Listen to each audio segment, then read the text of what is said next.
نامهای بهترین برای فرزنداتون انتخاب بکنه، نامهای پیغمبران الله، نامهای صالحان امت، تایی که با امیدی از الله که فرزندان ما مثل اونها صالح بشوند.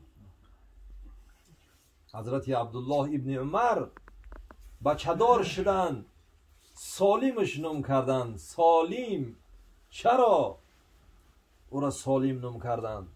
پیغمبر بزرگوار صلی الله علیه و سلم گفتن قرآن ای 4 کس بگیره، 4 استاد برای شما توصیه میکنم در قرآن کریم.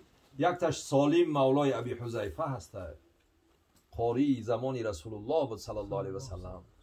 حضرت ابوبکر و عمر پشتش نماز میخوندن. برادر عزیز، اکنون به امید یه هسته حضرت عبدالله ابن عمر که فرزندش به نام او بگذاره، سالم نامش میگذارد، سالم ابن عبدالله ابن عمر، تا که این فرزند مانند او سالم شوه برادر عزیز.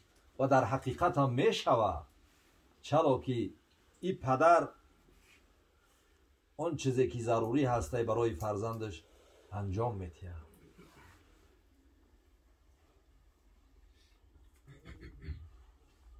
بزرگان اسلام ما و شما را توصیه میکنن برادر عزیز که پیش از این که مغز فرزندان شما را دشمنای اسلام اشغال بکنن، شما خودتون مغز فرزنداتون را اشغال بکنه. سخن حضرت امام جعفر صادق هسته، نبیره پیغمبری بزرگوار صلی الله علیه و سلم و رضی الله تعالی عنه. فرزندان را باید برادر عزیز تعلیم بتیم. حدی اقل بگیم بچم میدونی که انسان الله ای چی آفریده؟ بابای ما آدم علیه السلام ای خاک آفریده شده. نشوه روزی که فرزندت بیار بگه بابا ما ای میمون پیدا شدگیم.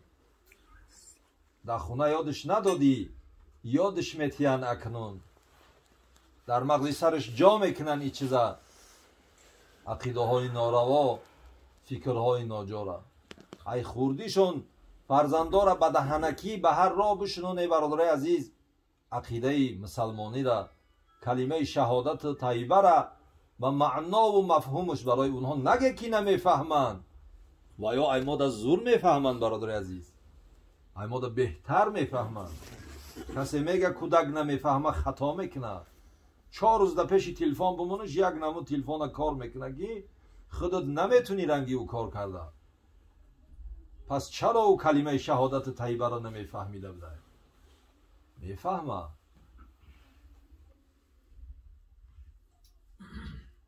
یکی از دیگر حقوقها برادرای عزیز این عقیقه هسته که برای فرزند کشته میشه و آن حضرت صلی الله علیه وسلم گفتند برای فرزندی پسر 2 تا و برای فرزندی دختر 1 تا گوسفند. و حکم عقیقه مانند قربانی اگر در جای گاو کشته شود، گوسفند یا اشتر کشته شود باکی ندارد، درست میشه برادر عزیز. حتی مطابق با مذهب ما و شما یک گاو ای 7 کس عقیقه میشه برادر عزیز، یک اشتر ای 7 کس عقیقه میشه.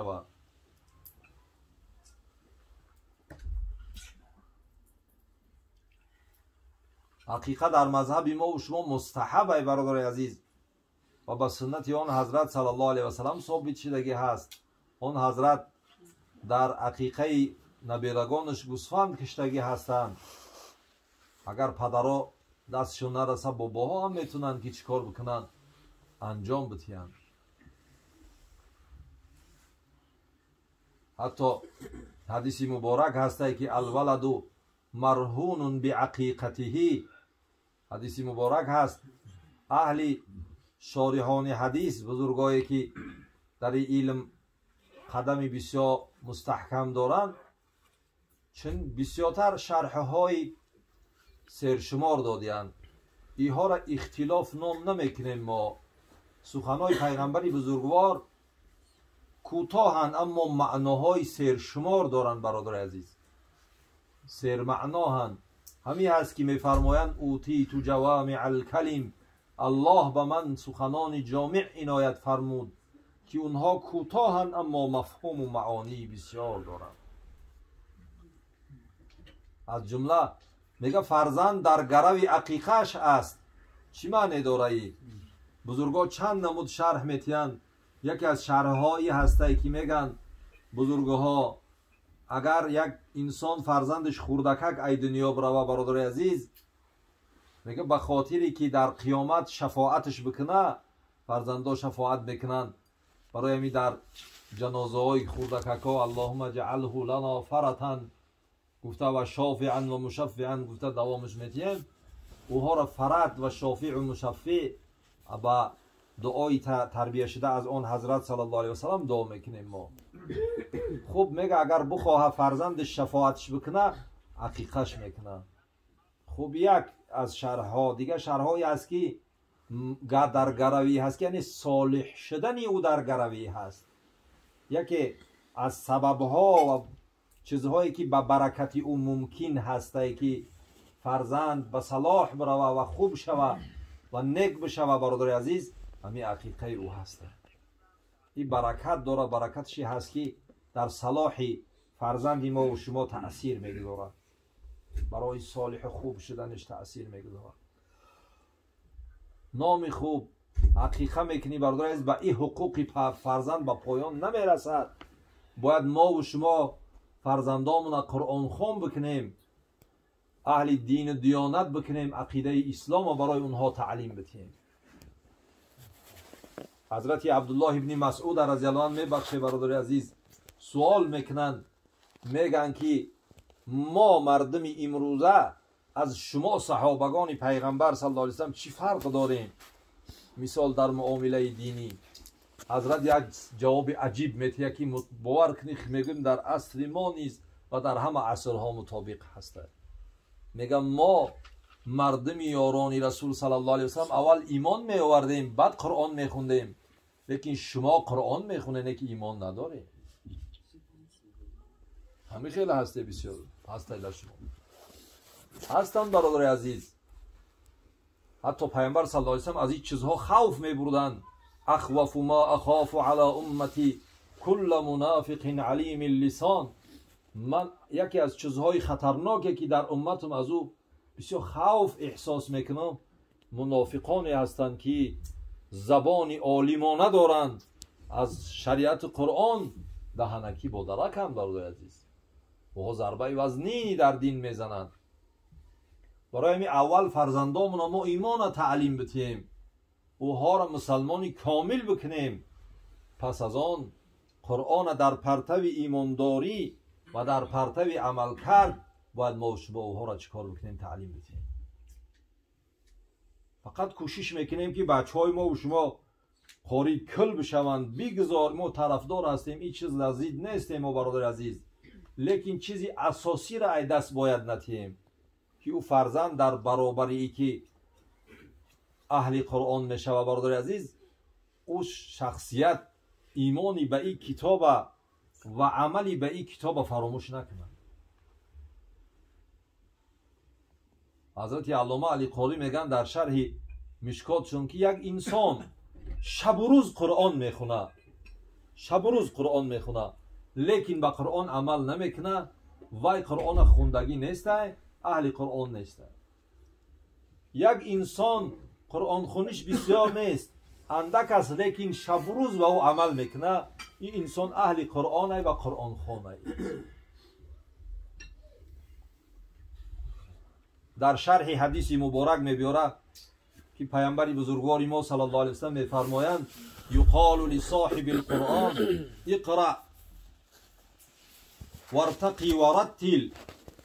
میگه اهل قرآن الله تعالی در جنت میگفته که قرآن خوندن بگیر، لیکن آسته بخون و در درجه های جنت بالا رفتن بگیر، بالا رفتن بگیر. میگه فإن منزلتک عند آخر آیت تقرأها، آخرین آیتی که میخونی مرتبه دهمجا تمام میشه، همش اگر بتونی دهم و آخرین مرتبه جنت میرسی، بالاترین.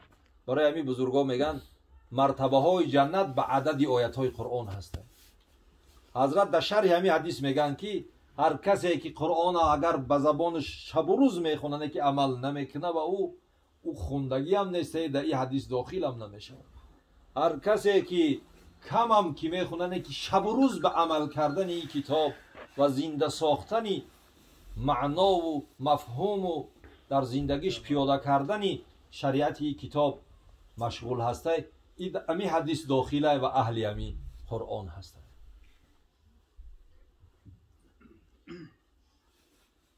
برای می کوشش بکنیم که فرزندای خودمون اهل قرآن حقیقی بکنیم. برادر عزیز، الله ذوالجلال و الاکرام از ذات یگانه‌اش امیدوار هستیم که ما و شما را در تربیت فرزندامون موفق بسازد، بتونیم که فرزندان صالح و صالحه را در جامعه اسلامی و مسلمانی تربیت بکنیم و صلاح جامعه را تضمین بکنیم.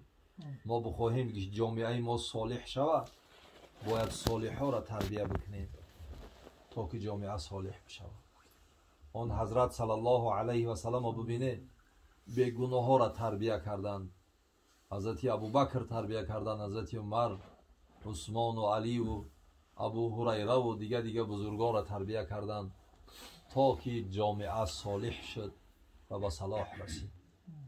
حجاج ظالم بدبخت چقدر ظالم بود، میگه یک سوالش دادند، گفتند پروردگارا احد و صمد و اگرچه ما بندگان گناهگاریم اما تو پروردگار بخشنده و مهربان هستی. پروردگارا احد و صمد و همیشه در حیات خود هر لحظه و هر دقیقه و ساعت به کارهای دست زده ایم که ذات یگانه به مثل و مانندت را از خود ناراضی ساخته ایم. اما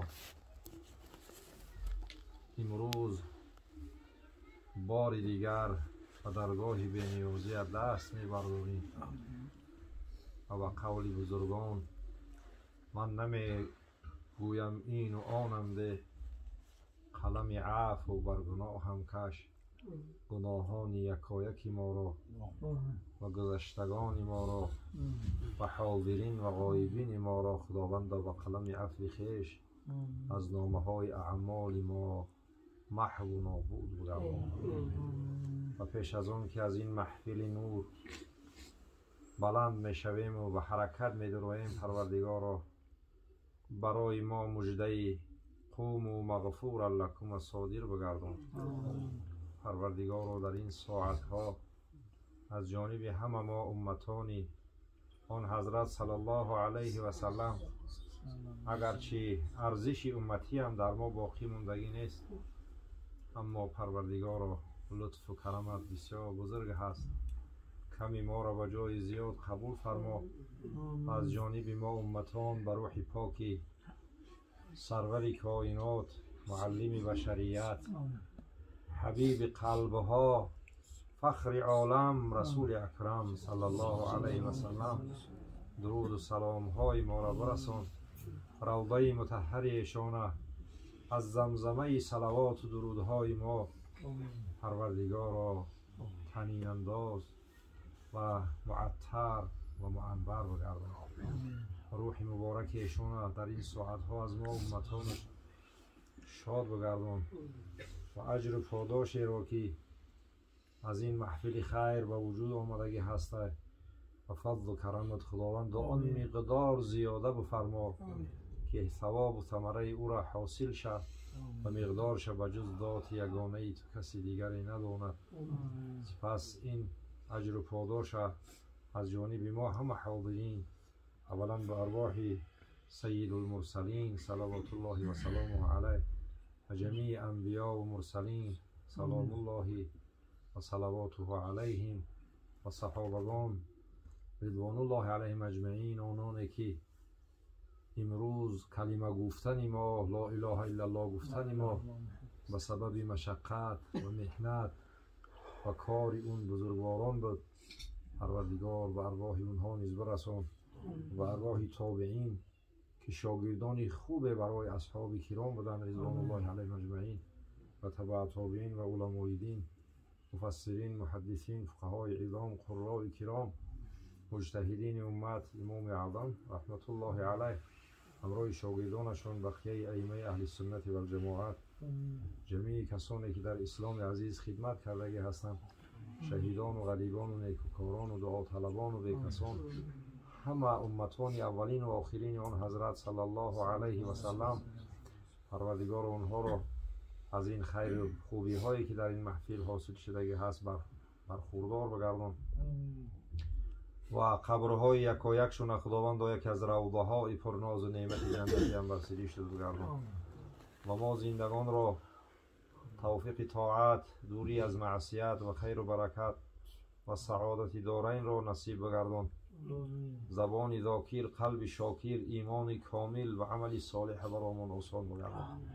عمل کردن به کتاب مقدس قرآن کریم پروردگار را محبتی کتاب، محبتی شریعت پاک تا پروردگار را در قلب های ما روز به روز زیادت بگردان و جامعه ما را از جمیع فسادها و از جمیع ضلالتها و گمراهیها و از لغزشها و از کمبودیها و نقصانها پاکیزه بگردان.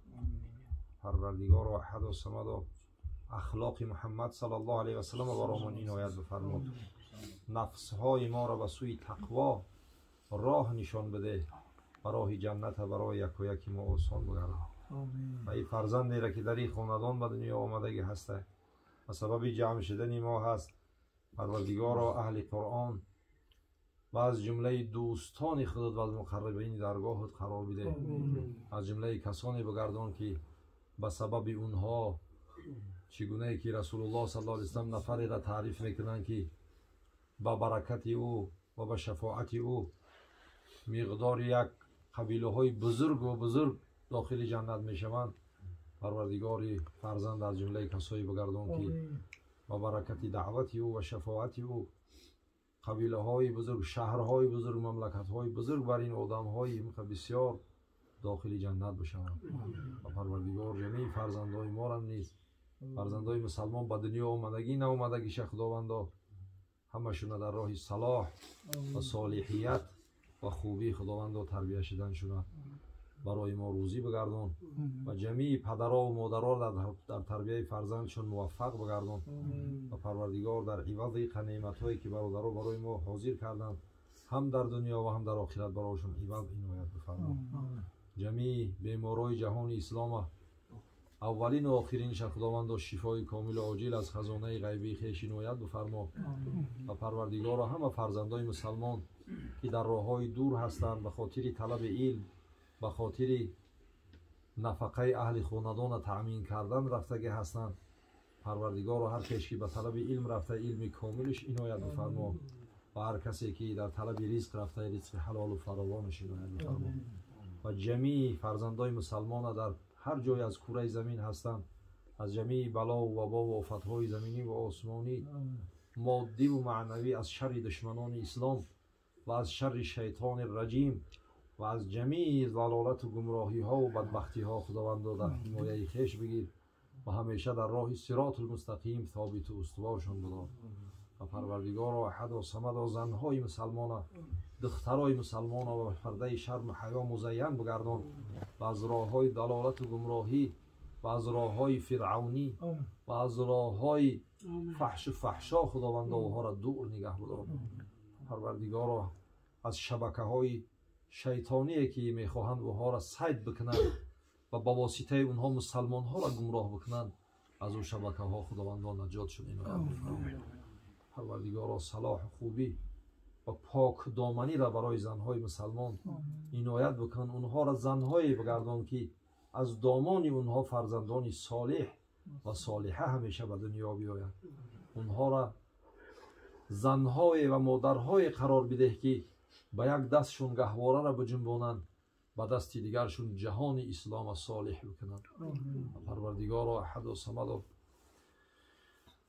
فرزندای مسلمان جوانان را پروردگارا در هر جایی که در حاضر بودن و غایب بودن در سفر و در حضر هستند پروردگارا صلاح و خوبی را عنایتشون بفرما از کید شیطان و شیطان صفتها نگهبانشون باش و در راه صراط مستقیم ثابت و استوارشون بگردان پروردگارا درهای مساجد ما را کشوده بگردان مدارس اسلام خداوند را کشوده بگردان درسهای قرآن را کشوده بگردان و پروردگارا امت اسلام به سوی دین خود تربیه شدن برایش خداوند را موفقیت عنایت بفرما و هدایتش کن و ما مسلمان ها را در این دیار و در هر دیاری که هستیم همیشه ترقی در دین دنیا و آخرت عنایت بفرما و پروردگارا مال و جان و دین و ایمان ما را از شر خودمان و از شر شیاطین انس و جن حمایه بکن انک علی کل شیء قدیر و بالاجابه جدیر و علیک التکلان